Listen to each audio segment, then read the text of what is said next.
Stir-fry string beans with mincemeat. Init na ang kawali, mga langga. Lagyan natin ng mantika. Siyempre, ganyan. Isahin natin ng tahong. Lagyan natin ng bawang. Ilagay natin yung ating batong or string beans. Ilagay ng oyster sauce konti at saka soy sauce. Takpan natin mga langga para maluto yung ating sitaw. Check natin mga langga at maglagay tayo ng paminta. Makalagay na ako ng paminta, so i-stir natin mga langga.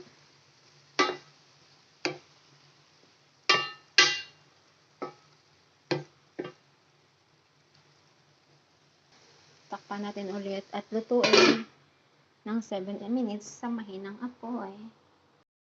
Luto na yan mga langga. Palagyan ko ng vinegar.